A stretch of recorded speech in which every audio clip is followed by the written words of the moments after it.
Hello, Internet. How are we doing this evening? Hope everybody is having a fantastic Monday. Scarlett already wants to say hi to you, apparently. Hi, Scarlett. You're in trouble. Scarlett chewed up a hanger today, you guys. She chewed up a hanger. Just bits and pieces of it still on the floor. Oh, she knows she's in trouble. She left. Oh, you come back this way. All right. Well, this is the view of Scarlett you're getting tonight. How is everybody? Did you all have a good weekend? Do you have a case of the Mondays? It's nice to see you. Okay, can you go lay down? Yeah, I know. You were in trouble because you chewed up a hanger. Go lay down. No, I'm still mad at you. Go lay down. Good girl. All right, folks. Nice to see everybody. Hope everybody's having a fantastic Monday. Hope you aren't too black-pilled about, possibly going to war with Iran. That's what it looks like. We're going to get into it. Welcome to the show. If you're new here, if you could like, share, subscribe, all that good stuff. And yeah, let's get right into it. So it was announced earlier that, well, we could be at, well, how did they phrase it? We could have troops, not troops on the ground. Yeah, what did they say? Let me just pull it up. They didn't say we're going to war. They never say that, do they? They just say that we could have ground operations or something along those lines. So let's go over to Rooted Wings here on X. And, well, let's start from the beginning. So we had 3 service members killed in one of our bases by Iran-backed rebels, apparently. And, well, from the beginning, we sort of knew that this was going to create a retaliation from us. And, well, this is talking about it from the beginning here. So we'll go through a few clips and we'll get caught up. I'm a little behind, so I just want to make sure I get all the way up to speed on this full story before we get into what Biden announced today. So let's start from the beginning here. Right. Eric, good afternoon. The entire region right now bracing for the possibility of a much broader conflict. This is a massive escalation. There's no other way to describe what happened. These Iran-backed Iraqi and Syrian Shia militias have been operating since the war erupted between Israel and Hamas 114 days ago. But Jennifer makes an important distinction. What's happening on the ground now, these attacks on American forces, 159 of them since mid-October, has no longer Matt Old Crow, nice to see you. Specifically to do with what's happening on the ground in Gaza, and has more to do with Iran's broader aims to ignite the region into a larger conflict that serves their interests. Remember the lead up to what's happening right now. You had rising tension over Iran's uranium enrichment, continuously pushing red lines that were laid out by the Biden administration and the administration of Benjamin Netanyahu here in Israel.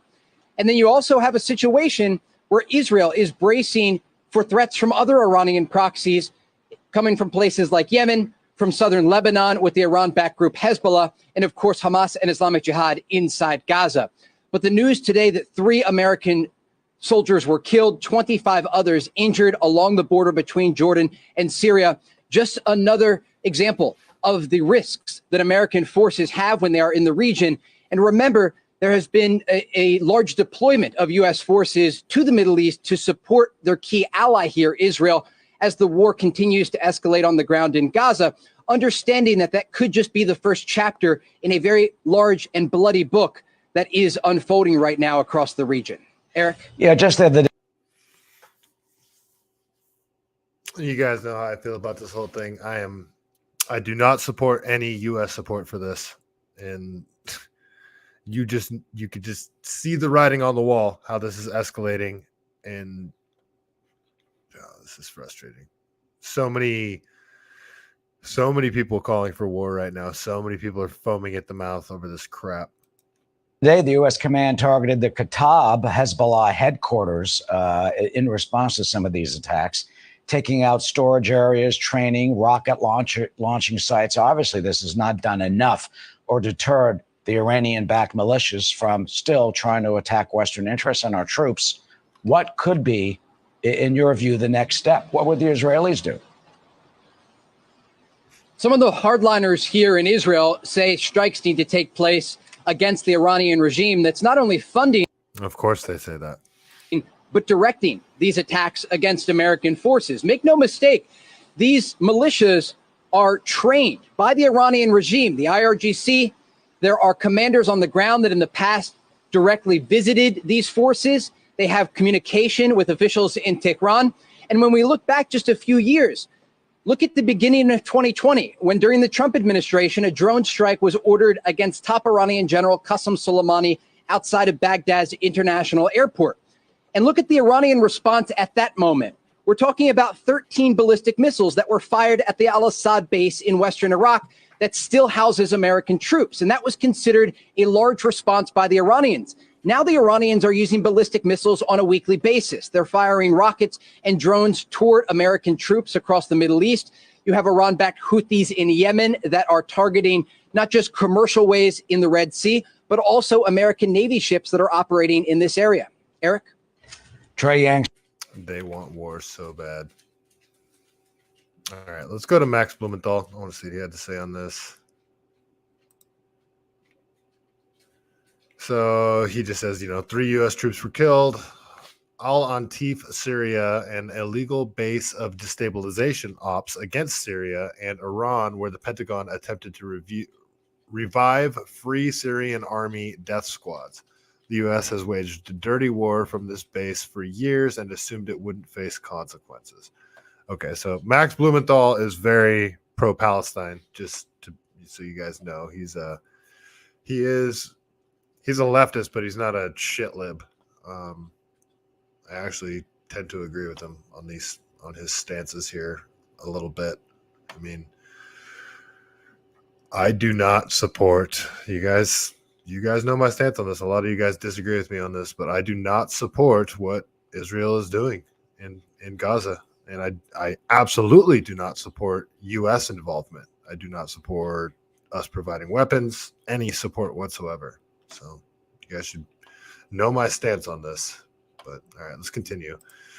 Laura Loomer, who is the exact opposite stance of Max Blumenthal, she says, let's see, let me share this really quick. Check the chat.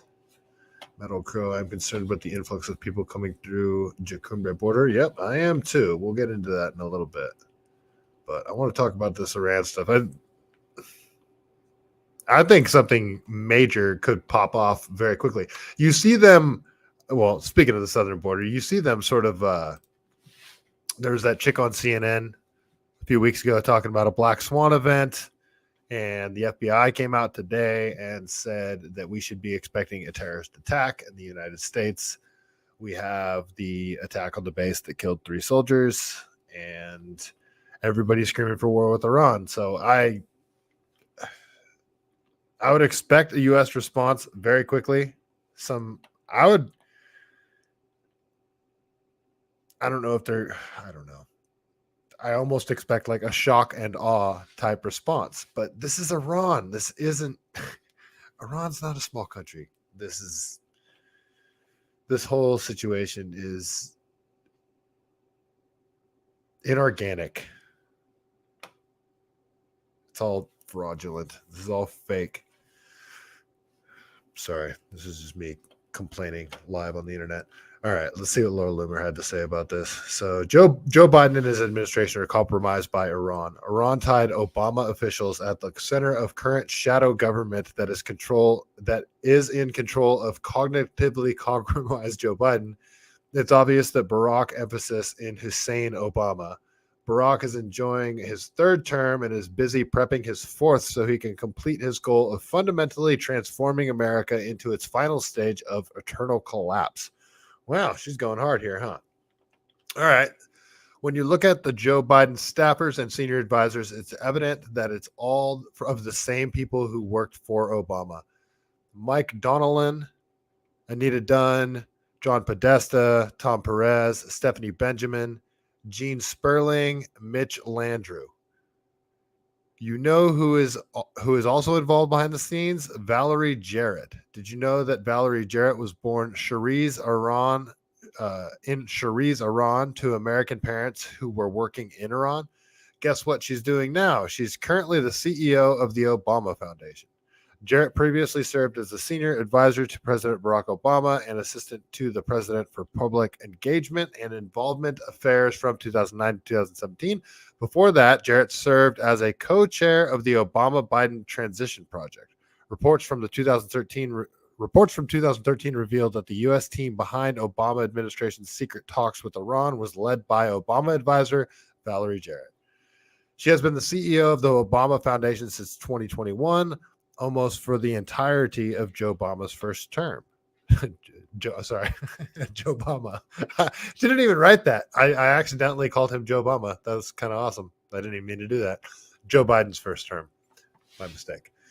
It's pretty clear from former Obama administration officials that his ties to Iran have helped lead us to the situation we are in today, which Biden is now funding Iranian terrorists to the tune of $16 billion, who are murdering U.S. servicemen and training jihadists to illegally enter the U.S. via open border and attack our ally Israel. Okay, so, well, she clearly thinks that the Biden regime is compromised by Iran. I would agree that the Biden regime is compromised. I don't know if it's necessarily by Iran, but let's continue. So immediately, Lindsey Graham, after these strikes, Lindsey Graham was, of course, immediately calling for us to hit Iran, like his warmongering psychopath ass would. So Colin Rugg writes, let me share this here. Actually, danger. Yes, cloud pivot in action. It's more than just that, though. It's all sorts of crap going on right now.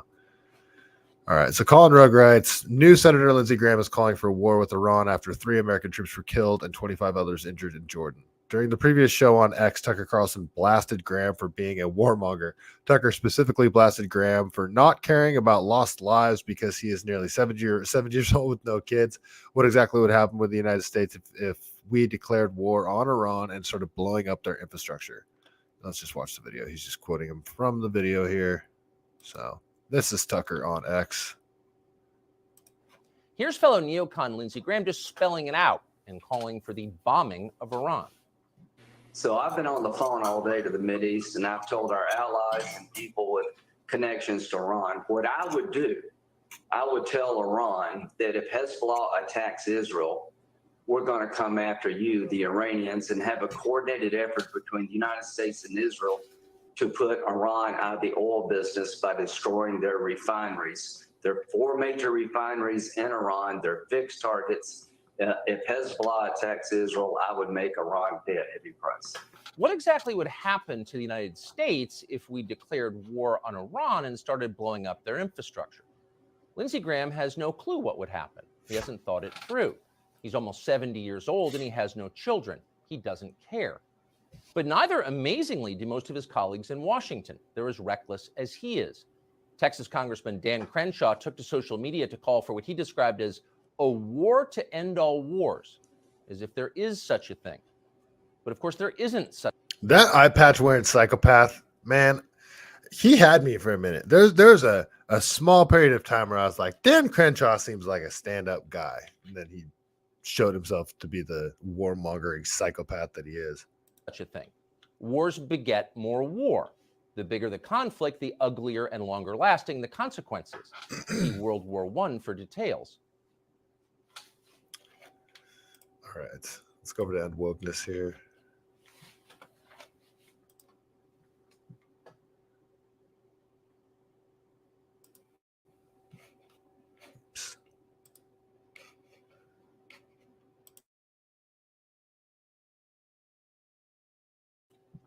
Danger. Roseanne got in trouble for saying Valerie Jarrett looks like a cross between a Muslim Brotherhood and Planet of the Apes if she had a baby. That's the person she was talking about?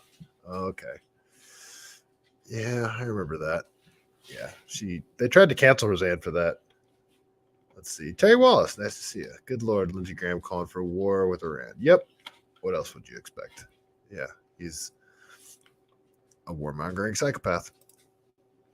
All right, so There's just a quick clip from Ed Wokeness, and it just says, "Gee, I wonder why these warnings to Iran didn't work." This administration is so ridiculous. It's embarrassing. It really is embarrassing. Everyone knows that Joe Biden's not in charge. Everyone knows that Kamala Harris isn't second in charge, and she's a cackling moron.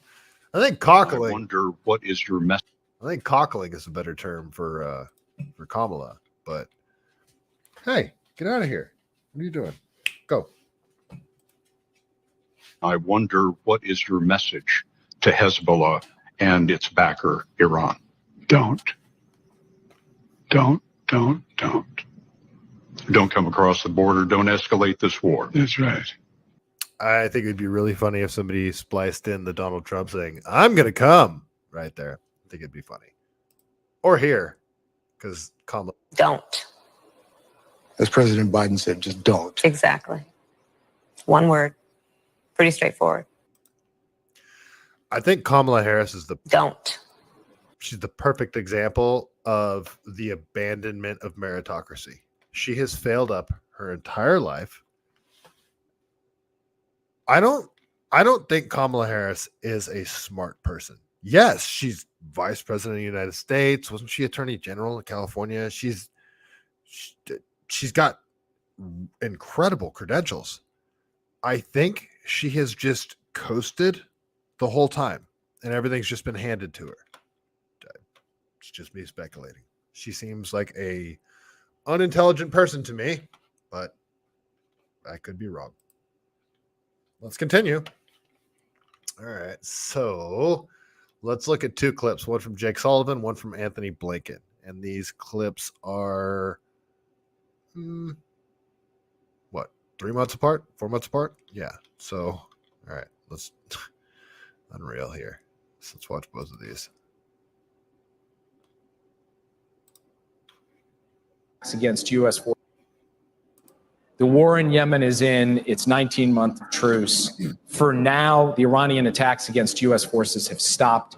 Our presence in Iraq is stable. I emphasize for now because all of that can change. And the Middle East region is quieter today than it has been in 2 decades. I would That was back in September. argue that we've not seen a situation as dangerous as the one we're facing now across the region since at least 1973. The war in Yemen is in. Okay. All right.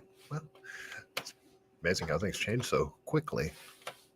Okay. Let's keep going. I am going to beat this into the ground. I want to talk about the Iran thing. My apologies, folks. But just want to make sure we cover everything on here. So this is from Travis and Flint. Breaking news, Joe Biden could authorize military action in the Middle East as early as tonight. That's exactly what I said. Joe Biden could authorize military action in the Middle East. Okay. Does that mean we're going to war? Because isn't there a process that we're supposed to declare war? Congress is involved and all that stuff. Kind of sounds like Joe Biden saying we're going to go to war in Iran. Travis continues. Trump warned us that if Biden gets elected again, he'll sell Americans out to the warmongers in D.C. Will anyone in D.C. be sending their children? I doubt it. No. Lots of fortunate sons in D.C. All right, let's keep going here. Oops. Let's go to Laura Loomer again. What do you guys think? How do you think Nikki Haley feels about this whole situation? Curious. Yeah, let's see how Nikki feels. What did I do here? All right, let's see how Nikki Haley feels about this situation. The problem that we've had is that everybody waits for it to get bad before they do something about it. Where did this all start? None of this would have started had Biden not lifted the sanctions on Iran. You allowed billions of dollars to go in from China importing their oil. And what did that do? That gave money to the proxies to get these missiles, to do these things, to do the training, to invade Israel. All of that happened because they got money. And Biden still to this second hasn't increased sanctions on Iran. That's lunacy because you're just continuing to pay them for trying to now kill our. Sanctions.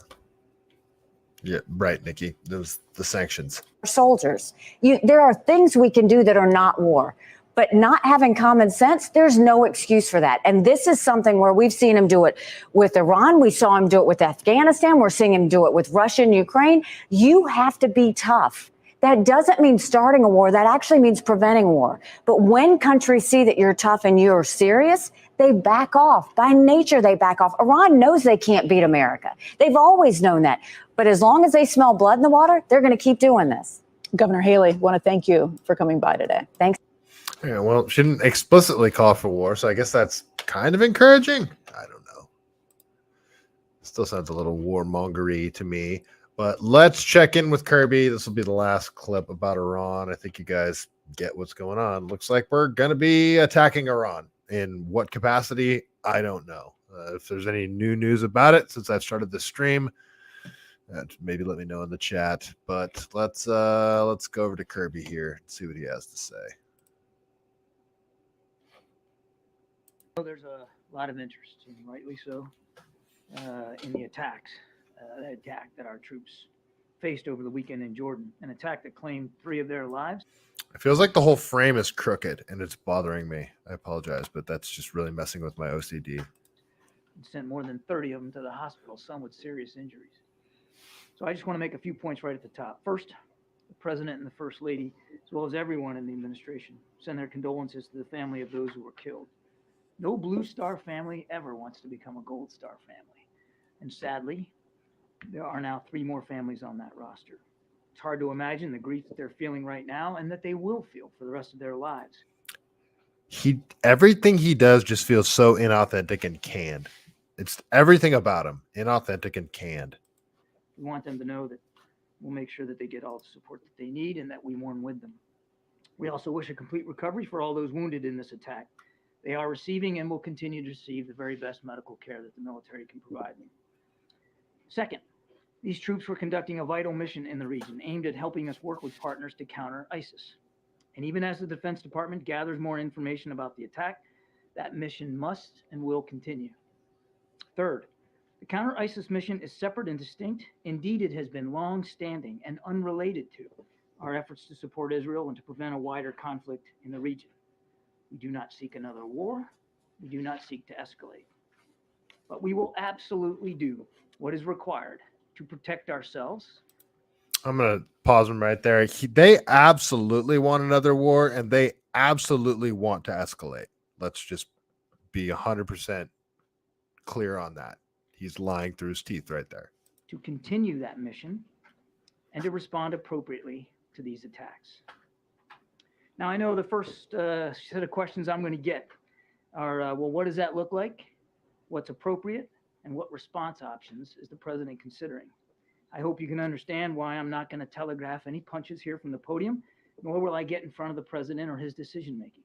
He's met twice with his national security team yesterday and today. He's weighing the options before him. As he said yesterday, we will respond. And Biden isn't weighing any options. He'll be told what's going to happen. We don't have a president right now. We have a puppet, and everyone knows it. I mean, we always kind of have a puppet. Trump wasn't,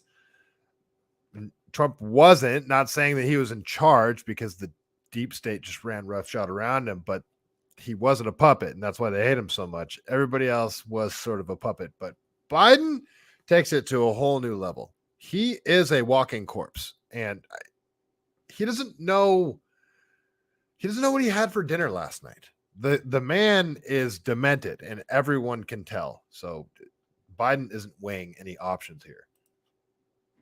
We'll do that on our schedule, in our time, and we'll do it in the manner of the president's choosing as commander-in-chief. We'll also do it fully cognizant of the fact that these groups, backed by Tehran, have just taken the lives of American troops. And I think I'll leave it there. Now, what a turd.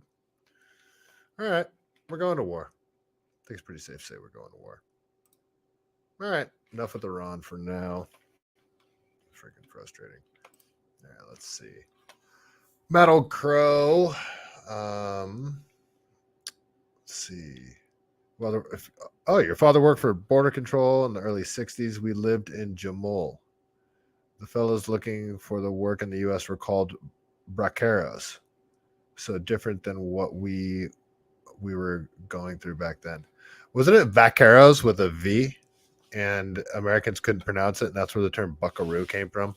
I'm pretty sure that's where the term buckaroo came from, was the vaqueros in Mexico, and Americans couldn't say it, so it turned into buckaroo. I could be making that up. Matt O'Crow, anywho, hope you win your seat in California needs you. The only save we have are the grassroots efforts and you and others throughout the state. Yeah, I was looking into, there's 4 of us running for California State Senate District 17, and one of them, there's 2 guys running as Republicans. One of them I'm not even really concerned about because he just doesn't even seem like he's trying at all. But the other dude that's running as a Republican just seems like a straight up Democrat plant. This dude's friends with Ted Lieu. He's friends with Andrew Yang. He's friends with all the tech bros. He did something. He seems like he might be connected to the CCP. This dude is not the offshore wind stuff that they want to do in Morro Bay, in Monterey Bay. All of this stuff would take place in the district that I'm running for. This offshore wind stuff, in my opinion, is the biggest threat to California right now. This stuff is insane what they want to do. It's throwing tons of money straight in the ocean, and it will have huge environmental consequences. If either John Laird, the incumbent, or Tao, the guy that I think is a DNC plant, if either of them get in, guaranteed they will 100% back this offshore wind project. This thing goes all the way up to BlackRock. Very powerful people want this done. And anyone who faces this thing, gives this thing any sort of opposition, they will be pushed back upon, and they will be pushed back upon very hard if they get in the way too much. I'm here to get in the way of that. I'm here to get in the way of that project. They can push back as hard as they want. They can do whatever they want. I'm here to get in the way of that project. I'm here to get in the way of a lot of insane stuff that they're doing. So, yes, we can't let those guys get in there. All right. V1800, what's worse than Biden being incompetent? It's that he's such a shameless liar. Yeah, I don't even know if he might believe the stuff that he's saying. He's so out of it, has no clue what's going on. All right, let's keep going. I wanted to get into some, I think I wanted to get into some California stuff, actually. Yeah, I do. Not going to talk about that one, I don't think. Yeah, let's talk about some border stuff. I just discovered this account yesterday, Rooted Wings, and she's been sharing some stuff. I've been liking the stuff that she's been sharing, so I'm going to go over to this video that she made really quick. So there is a lot of stuff going on at the California border. Texas is getting all the attention, but California is a border state as well, and we are unlike Texas, we are a sanctuary state. So you come across that California border, you're good to go. You got sanctuary from deportation. You're going to get health insurance. You're going to get a cell phone. You're going to get money. You're going to get food stamps. You're going to get lodging. It's insane what we're doing here. And they'll give you a path to the first DACA kids became cops recently. This stuff's insane. So let's go over to Rooted Wings here on Twitter. Let's watch her quick little video here. So while Texas is actively securing their border, do you know what California is doing?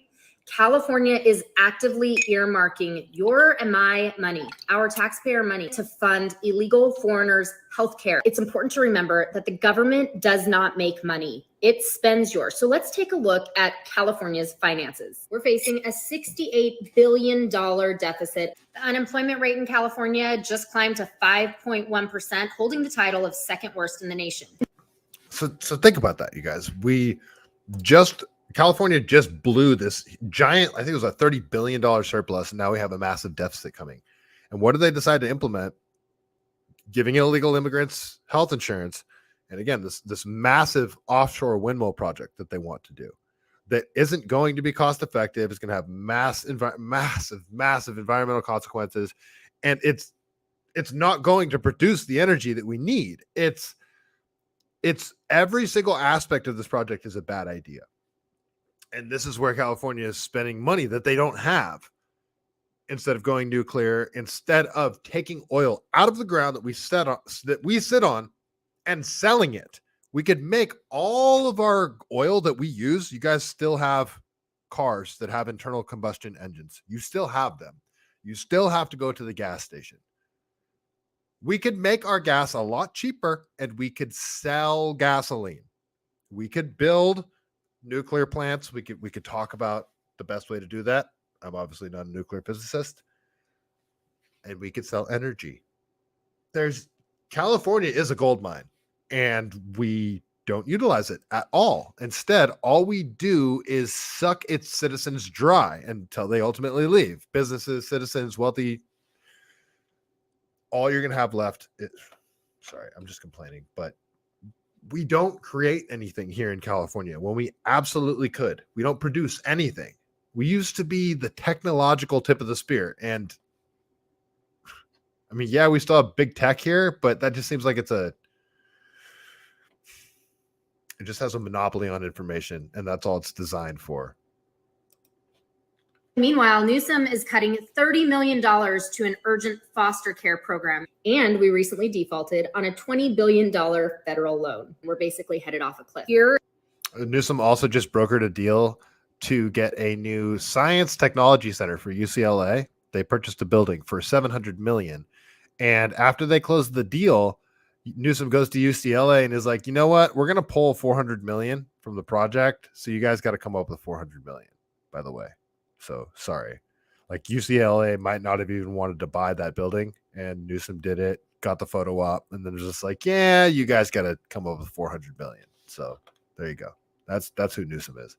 here is the hope, and here is what you can do, especially if you are in California. I'm partnering with American Council on this bill that will revoke all of our taxpayer monies going to fund illegal foreigners' healthcare in California. The bottom line is this. When our state is facing a $68 billion deficit and defaulting on federal loans, and unemployment is rising to the second worst in the nation, there are definitely better ways and better priorities for our taxpayer funds to be used by Gavin Newsom. So follow this link, check out this bill. Highly recommend you supporting American Council. And this is a way to be an actively engaged citizen in the crazy chaos of California as we hope for better days in our future.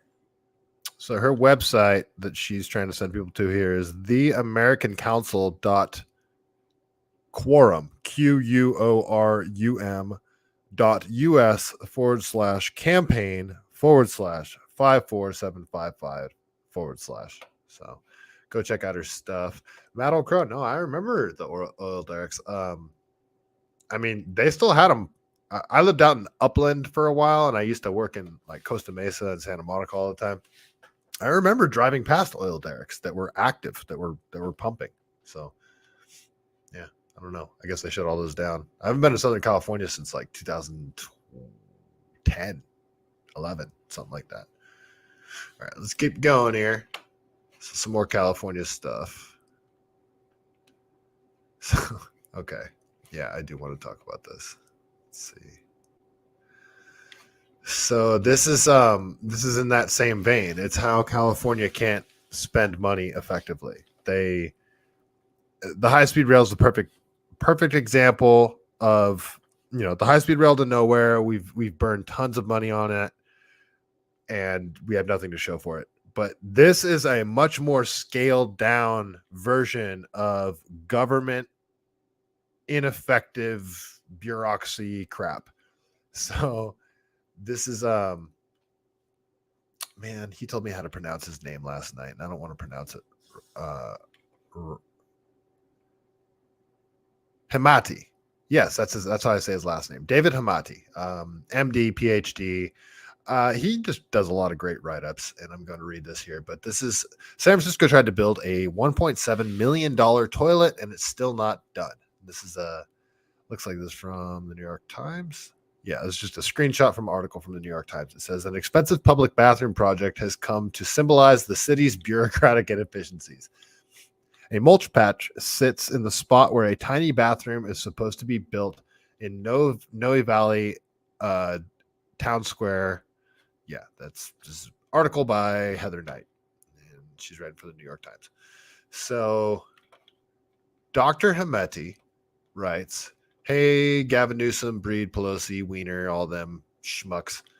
You all keep complaining about cost and lack of housing in San Francisco, California, but San Francisco tries to build one 149 square foot toilet and gets 1.7 million taxpayer dollars 15 months later. Money ran out and no toilet. Where did the money go? Where did the money go? In Texas, the same toilet would have cost $50,000 and take 4 weeks. In your favorite country, China, it would have been done in 1 day and cost a little over $1,000. You wonder why we're having astronomical housing costs and a $68 billion deficit. Look at this fiasco. Every single politician and state city employee behind this should be fired. If we want truly affordable housing and abundant housing, we need state laws to enforce cities to abide by strict permitting timelines and costs. I don't know if I agree with this here. A toilet.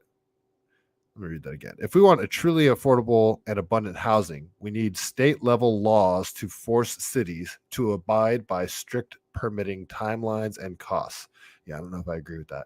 A toilet like this should cost $100 in permit costs and take no more than about an hour to approve. Another example is my own current attempt to build a 249 square foot laundry room in Santa Monica. After months of waiting, I received a $4,800 bill to begin the new review process. They'd say on it the entire time. I'm sorry, I think you meant to say sat on it. They'd sat on it the entire time. Wonder how long I have to wait for after that. The only winners here are the wealthy billionaire developers like Lieutenant Governor and 2026 gubernatorial candidate Eleni Kounalakis and her dad, who have money and time and lawyers and staff to navigate and afford this mess and pass the bill on to the rest of us. This wasted taxpayers' money and prevents all but the very wealthy and most connected from building homes. Then they complain that housing is too expensive and we have too many homeless and use an excuse to tax us more. Taxes are the solution. I think you meant to say aren't the solution. Newsom isn't budging, so next governor should not be Kounalakis. I don't even know if I'm saying that name right. Must make it a point to immediately order cities to rein in permitting times and costs. Anything less is utter hypocrisy. Maybe he's talking about permitting for like public builds and that kind of thing, but I just listened to a talk that I went to on Friday and listened to an economist speak about housing, about affordable housing. And he confirmed what I'd been thinking for a while. And I was wondering if I was dumb, but I just sort of started thinking about like, all right, okay, there's tons of like public land in California. There's tons of land, open land in California.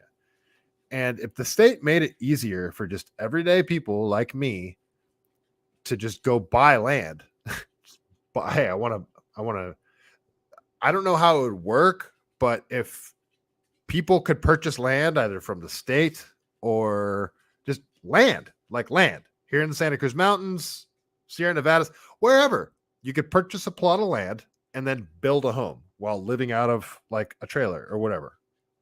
If they made that process easier, if they made it easier for individuals, not developers, individuals to build homes, live in them, and that was more of an affordable process, well, that would put more houses on the market. It would give us more housing inventory.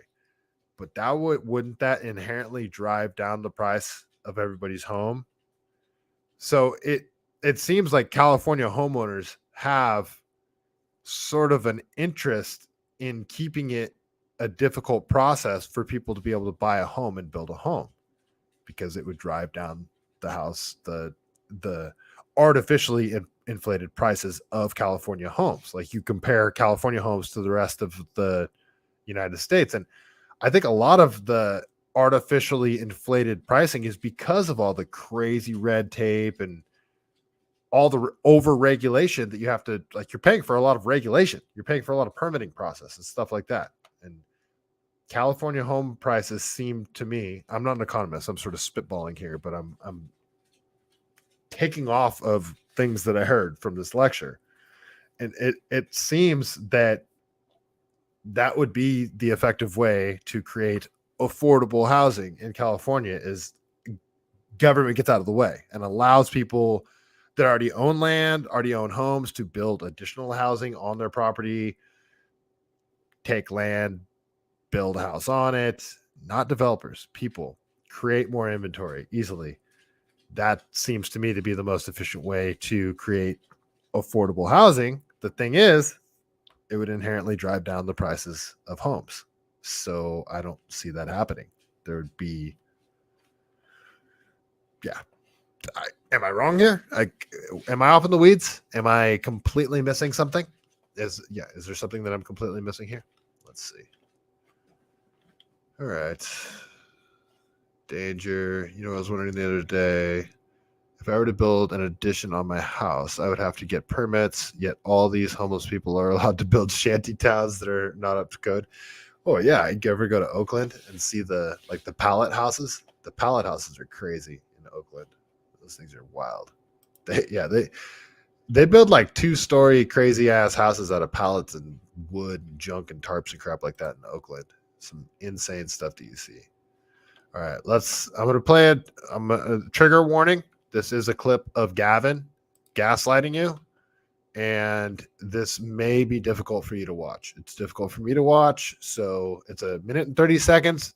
You may want to walk away and come back because this is Gavin talking, and he says his caption here is, democracy has become a partisan issue. Republicans are lighting our freedoms on fire. They couldn't be more at stake this election. There couldn't be more at stake this election.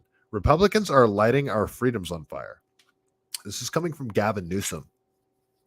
Do you remember how tyrannical it got here in California during COVID? Okay, let's listen to Gavin gaslight us all. Michelle Obama, as I'm sure you saw, said that people should be terrified about what could possibly happen with the outcome of this election. Is she right to be terrified? Yeah, absolutely. I mean, we all should be. I mean, what more evidence do you need? I mean, here's a guy who lost the election, Trump, and tried to wreck the country. He's lighting democracy on fire. He's making democracy a partisan issue. Never imagined that in my lifetime. So the consequences are profound and pronounced, and that's why I'm down here, because this race is started, and we need to lift up the issues, the successes, this extraordinary successes of the last 3 years, the Biden-Harris administration, and then we drive contrast. It's not. I feel like the Democrats are keeping as many people campaigning as a surrogate for Biden, just like keeping them warm, like keeping them on the bench, like a pitcher in the bullpen, keeping them loose just in case, we got to yank the starter out of there.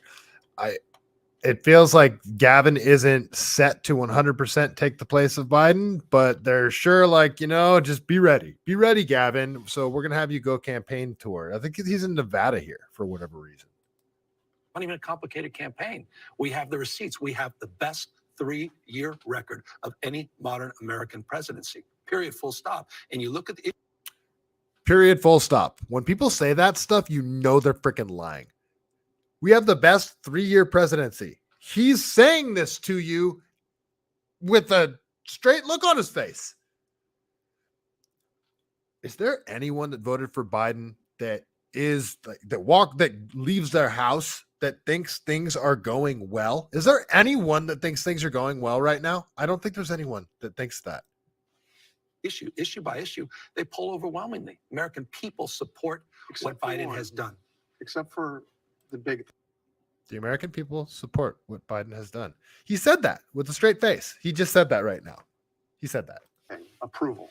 Yeah. Biden's approval is historically low. Why is that? Everybody's approval across the spectrum. You find exceptions to that. Look, it's been hard globally the last 6-7 years. But again, America. He might be like the top level narcissist, like the end level narcissist guy. He's slick. He can spin like anything. I can't stand this man. He's very similar. Like, who's the fuck? Now I'm blanking on the name of the show. Kevin Spacey. Who did Kevin Spacey play on that when he played the president? It's bothering me that I can't remember the president's name in that. Someone tell me in the chat. It's going to freaking bother the hell out of me. Let's see. V1800, thank you for the warning. There was a time I believed I couldn't get worse than Jerry Brown. Oh, no, he is much worse. Who did Kevin Spacey play? What was the name of that president? It's driving me crazy right now. Anyway, that's who Gavin Newsom reminds me of. The character Kevin Spacey played in... Geez, now I can't remember the name of the show. It was on Showtime, I'm pretty sure. All right. Enough, Gavin. I can't stay. I can't... Okay, fine. We'll play... Oh, there's 20 more seconds of him. I can't stand it. Just stands tall with a tentpole of the world economy. No peers economically. Again, a masterclass of delivering. The economy is booming, inflation is cooling, and of course, the economic strategies this president's put together were all things Republicans dreamt of, but never delivered. He's delivered. Obviously,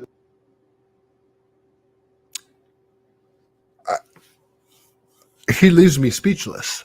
You know when somebody says things that are so untrue and outlandish that you're so befuddled that you just don't even know how to respond because they say it to you with a straight face.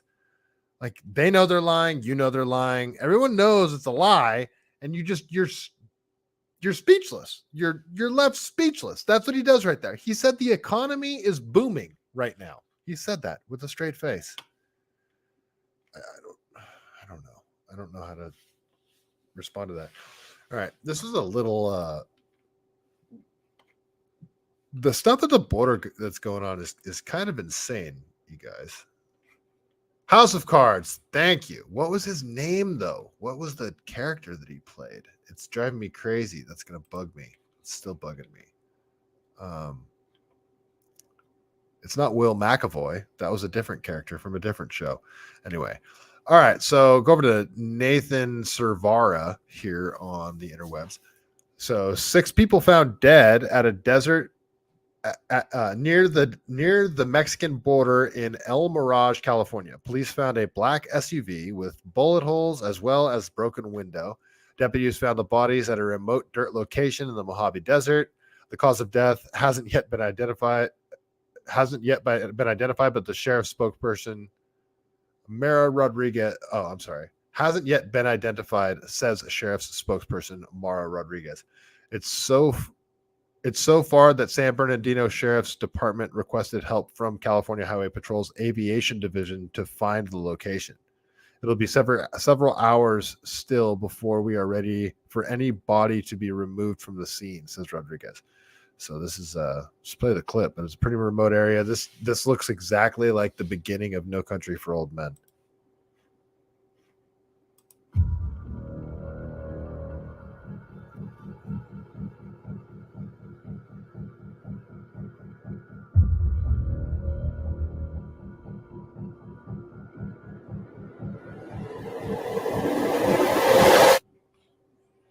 I don't know why the intense music is necessary.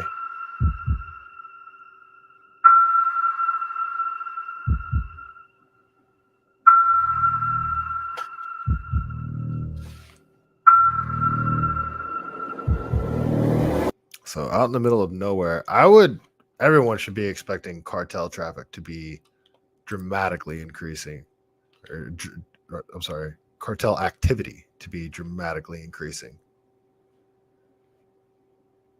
All right. So speak of cartels. Here's another video of just, this is the California border here.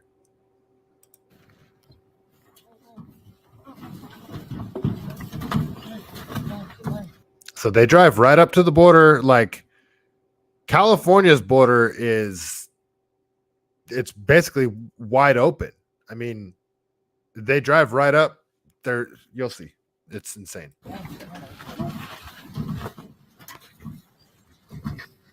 And look at this is people from you got Asian guys, lady. This looks like an Asian kid here. This guy's covering his face. Like, how do you know this is this kid's parent? Is human trafficking going on?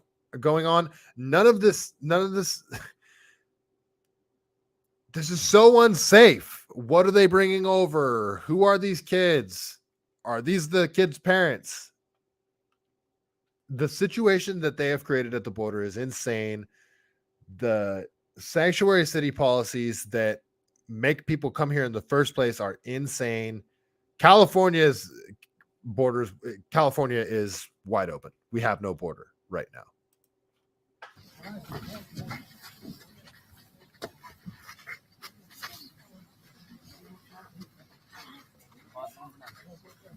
So you see what he's doing? He's taking pictures of everybody that dropped off. So these are coyotes. These are cartel members. Okay, you guys can go now. Got your picture. Proof of delivery. So you can see he was just sticking his phone, just like he's in America. This is Mexico, and the guy that's recording is in America. So he's holding his phone through the gate, recording all this. They don't care. They cover their face. They don't care, and they walk right on through.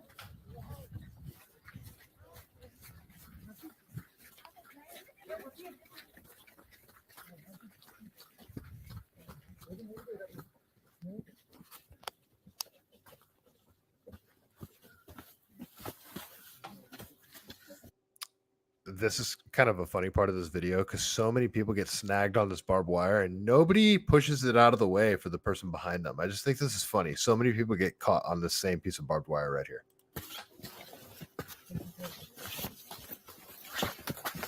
Oopsies. Oh, me too.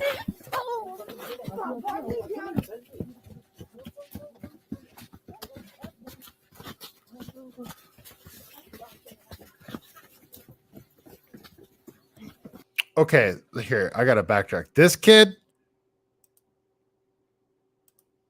this is insane. Okay, look at this. You guys look. Is this kid even conscious?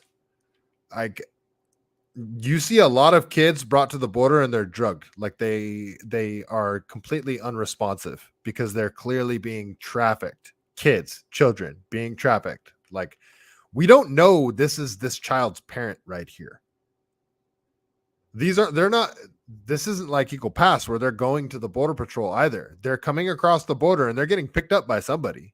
This is way worse in California than what's happening in Texas.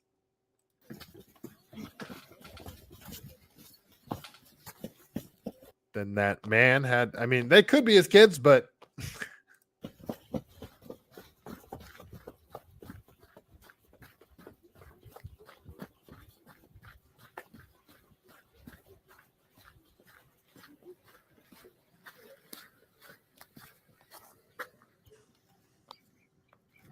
there's the cartel members getting ready to leave. Hey, what are you doing?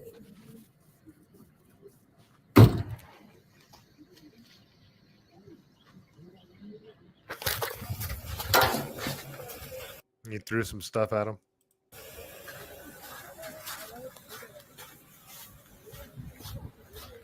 No license plate.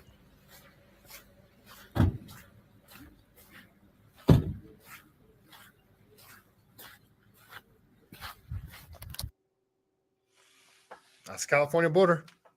That's what they're doing. Madness. Go one more clip from the California border.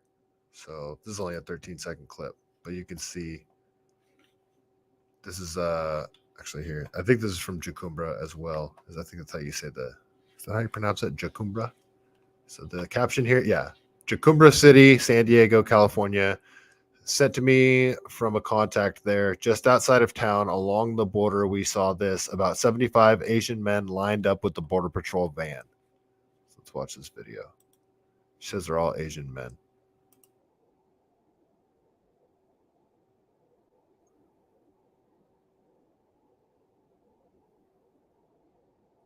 And we'll pause it there. So, I mean, this is very similar to the Eagle Pass situation. You know, California border is wide open. It's worse than Texas because Texas is in the sanctuary state. You get to California, I mean, I imagine California is probably the best destination for illegal immigrants. You know, you get sent to New York City, you got to contend with the weather. Yeah, they're going to give you all that stuff. Chicago, same thing. They'll give you free stuff, but you got to contend with the weather. California, you come here, you still got the great weather, especially if you're in Southern California. I mean, it's not that different from Mexico. This border situation is insane. It's insane. And I think California is the worst. Texas is getting all this attention when California's border is, from what I can tell, just completely wide open. Completely. Might as well rip the fence down. Yeah. A lot of people there. Just Border Patrol's just processing them. Madness. Freaking madness, people. All right. That was all the border stuff I wanted to get into for the night. So actually, yeah, I'm only going to go for an hour tonight, folks. I do want to talk about some other things tomorrow, though. I do want to talk about, like, RFK is thinking about running as a libertarian. People aren't having health insurance anymore because they can't afford it. There's this horrible murder that I want to tell you guys about that this cop describes as the worst crime scene he's ever seen. This guy murdered 8 people. And in 3 separate locations, this guy went on a mass murdering killing spree, and he never should have been out in the first place. He was he attempted to murder another lady on the highway. Before he went on this murdering spree, he shot at a lady in a car in a road rage incident, and they, instead of getting charged with attempted murder, they charged him with, like, discharging a firearm, and he was out on bail. Or probation, or bail. He was out on bail, waiting for that hearing or whatever. And in that time, he decided to go on a killing spree. So he should have been locked up in the first place. But all right, I'll end with just this. Actually, yeah, we'll show this quick clip end here because this is just crazy. I don't know if you guys saw this, but these people, Thelma and Louised it right off of a dock. Let's see, where was this? So this is in Oceanfront, Virginia. Did you guys see this?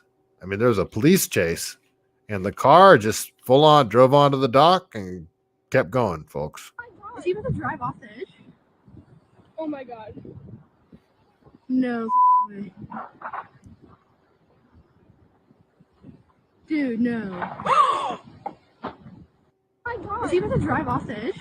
Yeah, so that happened. And according to reports, it seems that person died. So on Saturday morning at around 6:52 a.m. in Oceanfront Beach, Virginia, a car crashed, breaking through a metal gate, driving at high speeds as it proceeded to traverse the entire 1,000-foot wooden fishing pier before eventually diving off the edge of the pier, plunging and crashing into the water. The incident prompted a heavy police response that remained at the scene for much of the day. Officials say at least one person is presumed dead. The motive of the driver is also unknown, and it's under investigation. Okay, so my apologies. There wasn't a police chase. This is just he just drove off the pier. That's just how that person committed suicide. So, update. So, presumed dead. So, yeah, looks like a suicide. That is a crazy way to go. All right, yeah. Sorry to end on that high note, folks. I know how you guys like those stories. Repeal Proposition 47. Yes, that's sort of where a lot of this crime stuff stems from, doesn't it? Symbolic T. Francis Underwood. Thank you so much. That was driving me crazy. Frank Underwood. That's who Gavin Newsom reminds me of. Symbolic T. Thank you so much. Yes, that would have bugged me.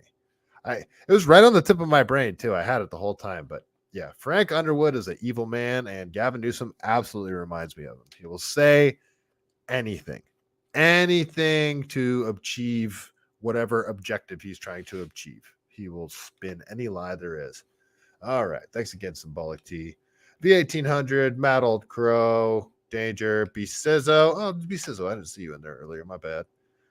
All right. All you guys, thank you so much for hanging out. And yeah, I will be back tomorrow night. I'm going to try and do a show every night tonight, or every night this week, I should say.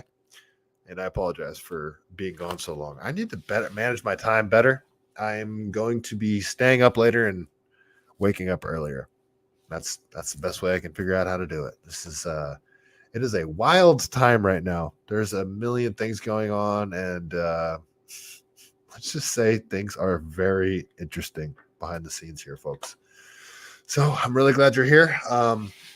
Yeah, if you made it all the way into the show, made it all the way to the end. I pulled a Joe Biden right there. If you made it all the way to the end of the show, please give it a like, thumbs up, all that stuff. Comment, share with a friend, all that kind of stuff. If you want to go to my website, oxford2024.com to help my campaign, it's always fun. All right, let's. You guys know how we do it. Before we get out of here, we got to tell a joke from the greatest book I've written, The Truth About Chuck Norris. What do we have this evening? Okay.